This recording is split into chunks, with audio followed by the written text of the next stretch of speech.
Hello दोस्तों, स्वागत है आप सभी का हमारे चैनल द इन्फोयर में। तो आज हम आपको बताएंगे कि सीजी व्यापम के द्वारा जो नई वैकेंसी निकाली गई है काफ़ी दिनों के बाद, तो उसमें आपको कैसे अप्लाई करना है। तो अभी जो वैकेंसी है वो है छत्तीसगढ़ राज्य विपणन मंडी बोर्ड के अंतर्गत जो है आपको निरीक्षक और उप निरीक्षक भर्ती परीक्षा होनी है। तो उसके लिए आपको कैसे ऑनलाइन अप्लाई करना है, तो आज हम बताएंगे आपको कि किस तरीके से यहाँ पे आप ऑनलाइन अप्लाई कर सकते हो बिना किसी प्रॉब्लम के। तो चलिए फिर शुरू करते हैं। सबसे पहले आप प्रेस विज्ञप्ति अगर नहीं पढ़े हो तो पढ़ सकते हो। यहाँ पे जैसे आप देख सकते हो कि जो परीक्षा की डेट है वो 29 अप्रैल है और टाइमिंग वगैरह और अंतिम तिथि जैसे 4 अप्रैल तक ही आप अप्लाई कर सकते हो। 18 मार्च में ये स्टार्ट हो गया है एप्लीकेशन फॉर्म भरना। तो अगर आपको कोई त्रुटि वगैरह सुधार है तो वो 5 अप्रैल तक हो सकता है। तो ये सब डिटेल आप बेसिक डिटेल पढ़ सकते हो। अब यहाँ पे जैसे हमको ऑनलाइन एप्लीकेशन में जाना है तो हम यहाँ पे ऑनलाइन एप्लीकेशन में जाएंगे और इसके बाद हम यहाँ पे क्लिक कर देंगे। क्लिक करने के बाद आपको यहाँ पे कई सारे ऑप्शन आ रहे होंगे, आप देख सकते हैं। तो आपको सैंपल अगर देखना है तो सैंपल देख सकते हैं। ये सारे डिटेल यहाँ पे हैं। विभागीय विज्ञापन और न्यूज़पेपर एडवर्टाइजमेंट दोनों अलग है। विभागीय विज्ञापन में आपको डिटेल में आपको सारी जानकारी मिल जाएगी। तो पहले आप अगर देखना चाहते हो तो इसको भी चेक कर सकते हो। तो जैसे आप देख सकते हो यहाँ पे अनारक्षित जो है वो 9 पोस्ट है और शैक्षणिक योग्यता स्नातक है। और अनुसूचित जनजाति जो है वो 7 हैं, जिसमें 2 महिला हेतु आरक्षित हैं और एक जो है भूतपूर्व सैनिक हेतु है। इस प्रकार इसमें कुल पद जो हैं वो 22 हैं और जो उप निरीक्षक है उसमें कुल पद 146 हैं। इसमें भी स्नातक मांगा गया है। तो आप इसको एक बार पूरे तरीके से पढ़ लो, समझ लो, उसके बाद फिर ऑनलाइन अप्लाई करो। अब सिलेबस की बात करें तो आपको यहाँ पे 10 नंबर का जो है वो हिंदी आएगा, 10 नंबर का इंग्लिश आएगा, 30 नंबर का मैथ्स है। और इसके अलावा आप देख सकते हैं यहाँ पे जीके वगैरह भी है। समान मानसिक योग्यता में 15 नंबर के आएंगे, समान ज्ञान से 35 नंबर का आएगा और खेल कूद वगैरह से 15 नंबर का आएगा। ये सारी डिटेल यहाँ पे आप देख सकते हैं। कंप्यूटर वगैरह छत्तीसगढ़ 15 नंबर का है, कंप्यूटर 20 नंबर का है। तो ये टोटल मिला के आपका 150 नंबर पहुंच जाएगा। तो आपको सिलेबस समझ लेना अच्छे से। और इसके अलावा अगर आप ऑनलाइन पेमेंट वगैरह भी करते हो तो यहाँ से ट्रैक कर सकते हो। अब हम जैसे आते हैं ऑनलाइन एप्लीकेशन फॉर्म में। अगर आप सारी इन्फॉर्मेशन समझ लिए हो फिर आप इसके बाद ऑनलाइन अप्लाई कर सकते हो।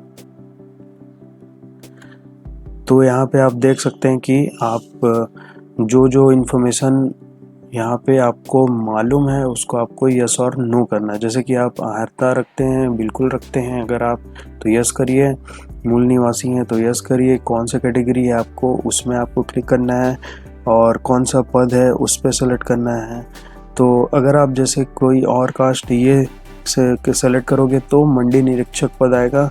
इसके अलावा आप दूसरा अगर और किसी कास्ट में वैकेंसी है तो 2-3 ऑप्शन आ सकते हैं, आप देख सकते हो। अगर आप दोनों के लिए अप्लाई करना कर सकते हो अगर दोनों के लिए चाहो तो, अगर आप एलिजिबल हो उसके लिए तो जो भी आपकी कैटेगरी है आप उस हिसाब से यहाँ पे पोस्ट पे अप्लाई कर सकते हो। उसके बाद आपको यहाँ पे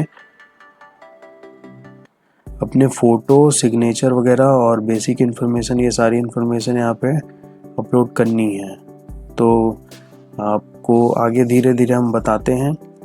तो जैसे आप अगर दोनों के लिए हैं तो यहाँ पे दोनों सेलेक्ट करिए।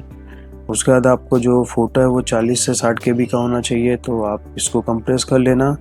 और जो सिग्नेचर हो 20 से 40 KB के अंतर्गत होना चाहिए। बेसिक इन्फॉर्मेशन अपना नाम यहाँ पे आपको भरना है और इसके अलावा फादर नेम रखना है। मदर नेम अगर लिखना चाहें तो मदर सेलेक्ट करके मदर नेम लिख सकते हैं। डेट ऑफ बर्थ, आपकी जो जन्म तिथि वो डालना है। उसके बाद जेंडर, और अगर आप भूतपूर्व सैनिक रिलेटेड हैं तो यस करिए, अदरवाइज़ नो करिए। और अगर आप दिव्यांगिता श्रेणी में है तो यस, अदरवाइज़ नो करिए। और जो फीस है वो आपका ऑटोमेटिक यहाँ पे आ जाएगा। आप अगर शादीशुदा हैं तो मैरिड, अदरवाइज़ अनमैरिड करिए। उसके बाद एड्रेस आपका जो है वो डालना है आपको एड्रेस। और इसके बाद फिर एग्ज़ाम सिटी यहाँ पे देख सकते हैं सारी एग्ज़ाम सिटी दी हैं, तो जो आपका नियरेस्ट एग्ज़ाम सिटी है आप उसको सेलेक्ट कर सकते हो और डिक्लेरेशन को एक बार पढ़ के आई एग्री में जाना है और यहाँ पे आपको अपना ये कोड वगैरह डाल के सबमिट करना है। तो हम इसको भर लेते हैं, उसके बाद आपको आगे का प्रोसेस बताते हैं।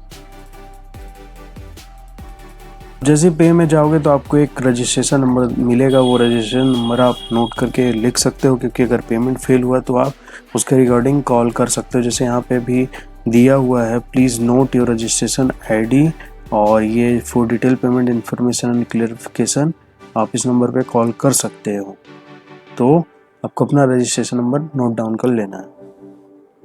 पेमेंट करने जाओगे तो payment gateway first, second, third, अगर बिजी है, लास्ट डेट चल रहा है तो आप पेमेंट 2 भी यूज़ कर सकते हो, पेमेंट 3 गेटवे भी यूज़ कर सकते हो, क्योंकि पेमेंट गेटवे 1 में थोड़ा दिक्कत हो सकती है अगर लास्ट डेट है तो।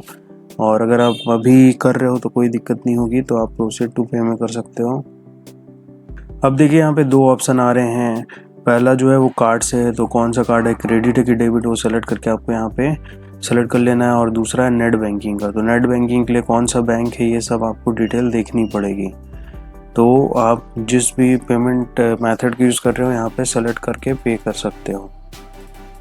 तो कन्वीनियंस फीस जो है वो 10 रुपीज़ एक्स्ट्रा लगेगा आपका अगर आप इंटरनेट बैंकिंग से करोगे तो। और अगर आप डेबिट कार्ड वगैरह यूज़ करोगे तो शायद आपका फ्री हो या 1 आध रुपये ही लगेगा, उससे ज़्यादा नहीं लगता है। ये आपका स्टेटस हो गया, और आप इसके बाद अपनी जो डिटेल वगैरह है उसको आप एप्लीकेशन फॉर्म को प्रिंट करके रख सकते हो या PDF में भी सेव करके रख सकते हो। तो अगर आपको ये वीडियो पसंद आई तो हमारे चैनल को सब्सक्राइब करें अगर आप नए हैं तो, और हमसे जुड़े रहें ताकि हम नए नए वीडियो अपलोड करके आपकी मदद करते रहें। और फिर मिलते हैं किसी और वीडियो में किसी नई इन्फॉर्मेशन के साथ, तब तक के लिए अलविदा।